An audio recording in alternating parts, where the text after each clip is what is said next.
जय हिंद मेरे डियर साथी, मैं आपका साथी विकास और आज हम देखने वाले हैं कक्षा 10 विषय विज्ञान। चैप्टर का नाम है प्रकाश का परावर्तन एवं अपवर्तन।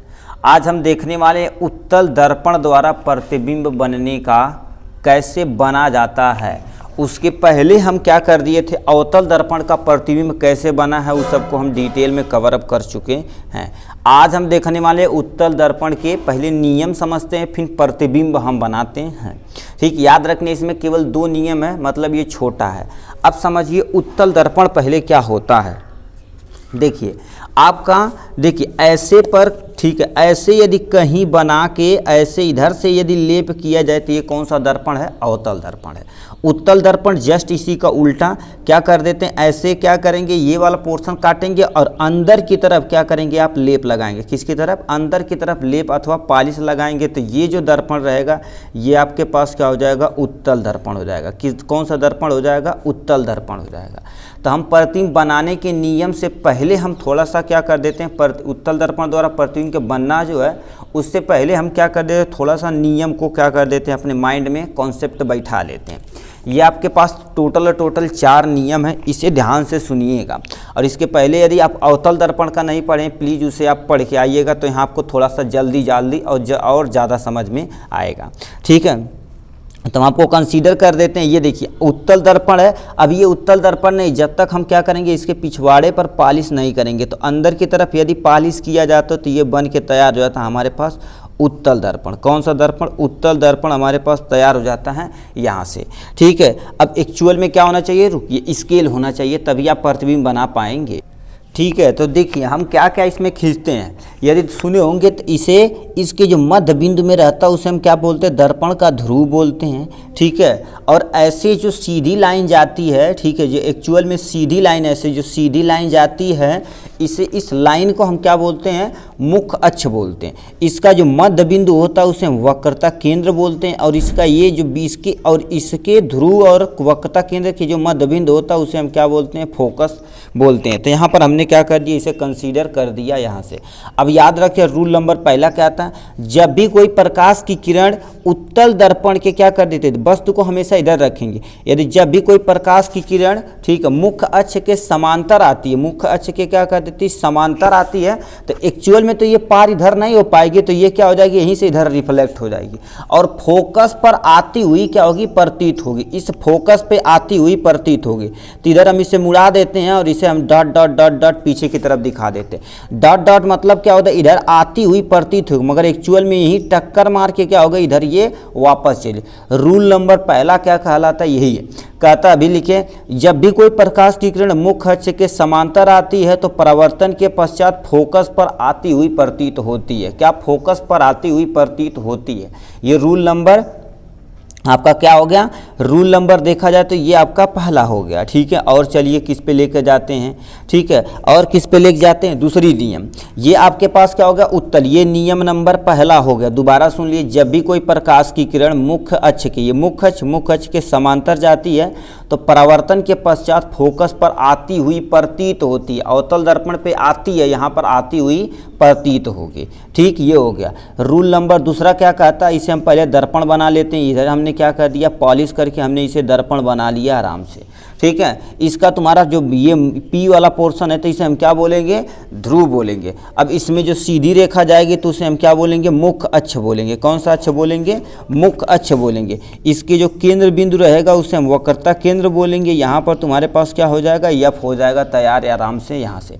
अब इसमें उल्टा तुम्हें करना है, जब भी कोई किरण प्रकाश से, ठीक है, या जब भी कोई किरण फोकस पे आती है तो परावर्तन के पश्चात समांतर हो जाती है मुख्य अक्ष के। तो हम क्या कर देते हैं, ठीक है, फोकस पे कोई प्रकाश की किरण लेके, एरो याद रखना, देखिए एरो हो गया यहाँ से। ठीक है, तो ये एक्चुअल में क्या होगी, यहाँ पर देखिए एरो दिखा देते हैं, एरो ऐसे करके क्या कर देना, ऐसे कर देना, मतलब ये फोकस पर आती है, मतलब फोकस पे देखो आती हुई प्रतीत होती, तो परावर्तन के पश्चात क्या करेगी, इधर चली जाएगी। परावर्तन के पश्चात क्या जाएगी, देखिए परावर्तन के पश्चात क्या हो जाएगी, इधर चली जाएगी। अब रूल नंबर दूसरा क्या कहता है, जब भी कोई प्रकाश की किरण फोकस फोकस पर आती हुई प्रतीत होती है तो परावर्तन के पश्चात हमेशा हमेशा मुख्य अक्ष के क्या हो जाती है, समांतर। जस्ट इसी का क्या हो जाएगा, उल्टा हो जाएगा।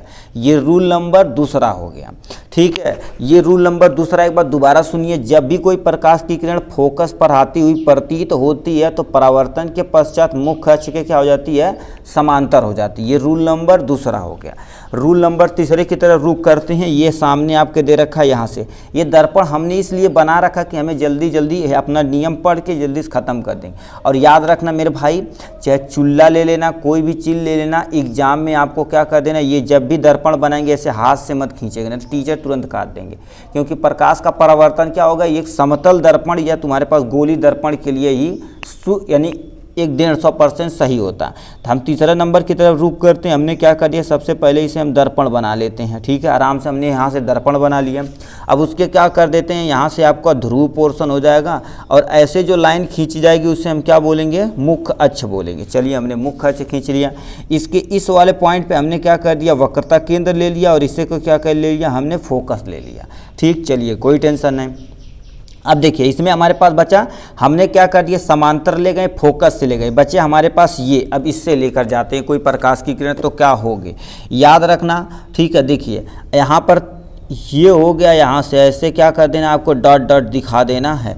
याद रखना, जब भी कोई प्रकाश की किरण वक्रता केंद्र से आती है तो अपनी मार्ग पे क्या हो जाती है, सीधे वापस चली। देखो जिस एंगल से आएगी उसी एंगल पे क्या हो जाएगी, वापस चली जाएगी, ठीक है।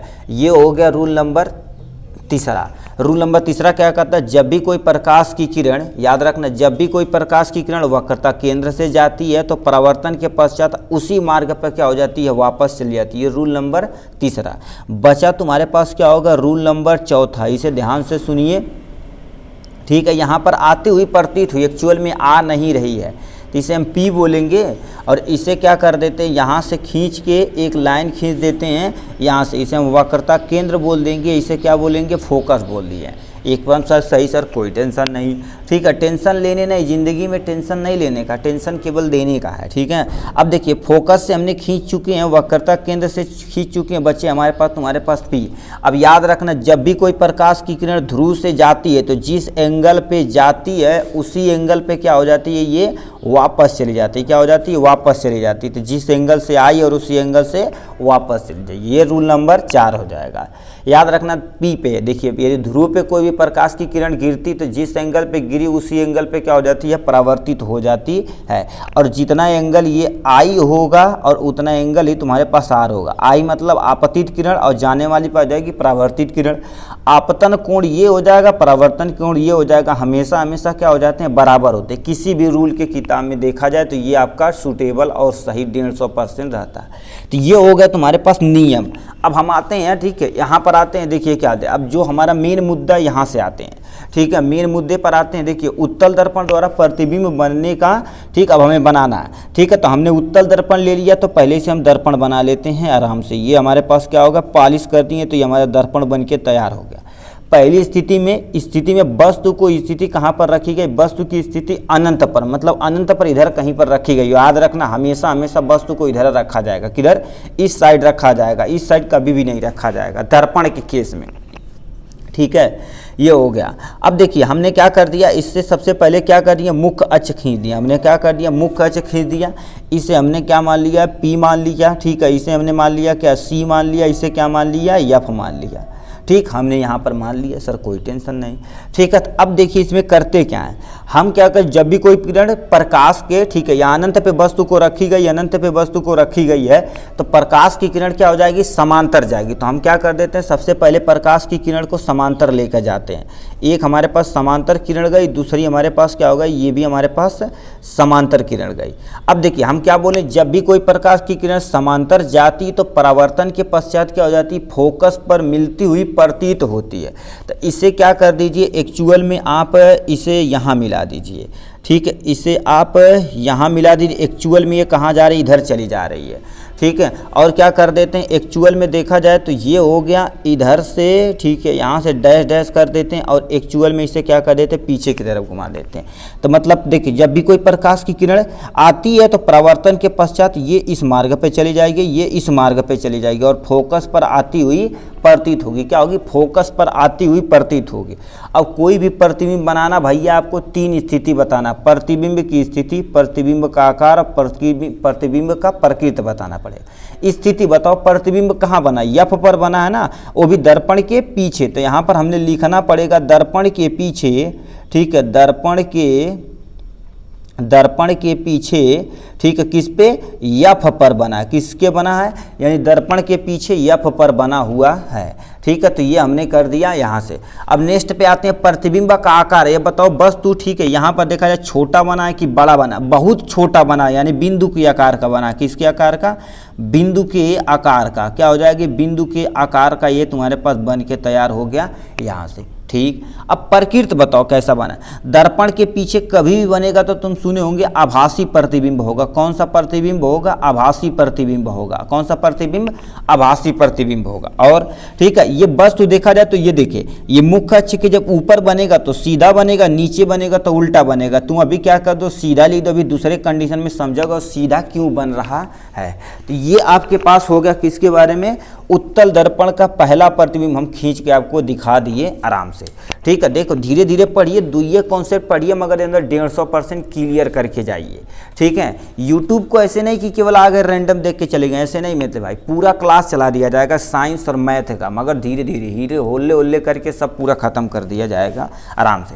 ठीक है, अब लिखिए वस्तु की स्थिति कहाँ पर रखी गई है। देखो ये हमने मान लिया P मान लिया और इसे अनंत मान लिया, P और अनंत के बीच यहाँ पर कहीं पर हम रख देते हैं। तो पहले 2-4 चीज़ खींच लेते हैं जो हमें पता है। ठीक है, ये होगा पहले दर्पण तो बना ले भैया, ये हमारे पास क्या होगा, दर्पण बन के तैयार हो गया यहाँ से। ठीक है, दर्पण बन के तैयार हो गया यहाँ से। तो हमें क्या करना है, सबसे पहले एक लाइन खींचनी जिसे हम मुख्य अक्ष बोलते हैं।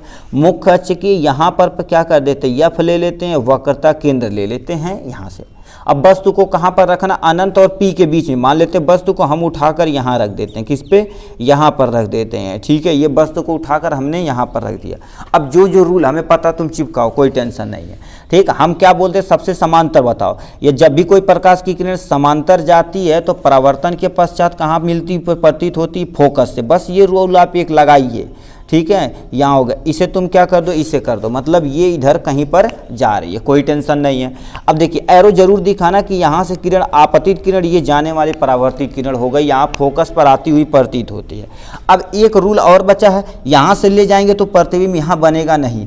यहाँ से बताओ क्या कर सकते हैं, इधर से ले जाएंगे तभी नहीं प्रतिबिंब बता। एक नियम बता हम बचा, हमें कहाँ से ले जाना, वक्रता केंद्र से लेकर जाना। कहाँ से, वक्रता केंद्र से लेकर जाना। तो आप सुने होंगे वक्रता केंद्र जिस एंगल पे आती है उसी एंगल पे क्या हो जाती है, वापस चली जाती है। देखिए ये काट रहा है यहाँ पर, मतलब प्रतिबिंब यहाँ पर कहीं पर बन रहा है। सही है कि नहीं। तो ये प्रतिबिंब हमारे बन के तैयार हो गया यहाँ।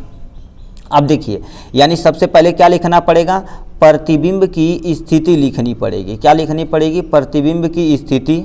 और प्रतिबिंब का क्या कर देते हैं, आपको क्या लिखना पड़ेगा, आकार लिखना पड़ेगा। और क्या लिखना पड़ेगा, प्रतिबिंब की पूरा मगर आप लिखिएगा प्रकृति। हम शॉर्ट में इसीलिए छोटा छोटा जल्दी जल्दी लिख रहे हैं। ठीक है, मगर एग्जाम में आप याद रखिए पूरा फुल आपको लिखना है कि नहीं, आप छोड़ कर आएंगे। प्रतिबिंब की स्थिति कहाँ बनी है, P और F के बीच में। देखो P ध्रुव और F के बीच में, तो लिख देंगे P तथा F के बीच में। कहाँ बना है, P तथा F के बीच में बना। ये हमारी पहली स्थिति हो गई आराम से। अब प्रतिबिंब का आकार देखा जाए, वस्तु की तुलना में क्या बना है, छोटा बना। वस्तु की तुलना में क्या बना है, छोटा बना। ठीक है, वस्तु की तुलना में छोटा बना, तो हमने लिख दिया वस्तु की तुलना में छोटा बन चुका। अब बताइए क्या बना, इधर जब भी बनेगा तो क्या बनेगा, आभासी प्रतिबिंब बनेगा। क्या बनेगा, आभासी प्रतिबिंब बनेगा। और क्या करेगा ये बताओ, सीधा बना कि उल्टा। हम बोले मुख्य अक्ष के यदि उस सीधा रहेगा, ऊपर रहेगा, तो हमारे पास वो क्या बनेगा, सीधा बनेगा। क्या बनेगा, सीधा बनेगा। तो हमने ये प्रतिबिंब भी यहाँ से आराम से यहाँ से बता दिया आराम से। अब यही जो स्थिति होती है ना, जो हमारे पास बड़ी बड़ी वाहनों को, ठीक है, जैसे हमारे पास कार के बगल में क्या शीशा लगा होता है, सेम टू सेम हूबहू क्या कर देता है, यही सीधे बनाता है। ठीक है, ये सेम टू सेम वही बनाता है, जो साइड मिरर होता है ना हमारे बगल वाला, ठीक है, वही सेम टू सेम बनाता है। तो इसका तुम्हारे पास हो गया स्थिति, ये हो गया। अब जैसे मान लेते पूछा जाए, हमारी जो कार होती है, कार को पीछे दृश्य देखने के लिए, पीछे का दृश्य देखने के लिए उत्तल दर्पण का प्रयोग क्यों करते हैं, किरण आरेख खींचिए। तो याद रखना, आपको लिखना पड़ेगा उत्तल दर्पण का प्रयोग इसलिए करते हैं, ये वस्तु को क्या कर देता है, छोटा दिखाता है, आभासी दिखाता है और सीधा दिखाता है। क्योंकि उतना बड़ा ट्रक है तो ट्रक की इतना बड़ा हम शीशा थोड़ी ना लगा पाएंगे। ये वस्तु को क्या करेगा, छोटा दिखाई देगा, आभासी दिखाई देगा, सीधा दिखाई देगा। ये 3 कंडीशन आपको दिखाना कहेगा। ये किरण आरेख खींचने के लिए तो आपको ये किरण आरेख खींच के दिखाना पड़ेगा। और ये क्वेश्चन मेरे भाई 2024-2023 में पूछा गया है क्वेश्चन। ठीक है, तो 24 के लिए भी आप प्रिपेयर रहिए, पूछ सकता। ठीक है, उसके बाद लास्ट में हम क्या कर देते हैं, ये उत्तल दर्पण खत्म कर देते हैं। आपका उत्तल दर्पण का उपयोग लिखा है वाहन के साइड मिरर के रूप में, मतलब जो वाहन होते हैं उसके साइड मिरर के रूप में प्रयोग किया जाता है।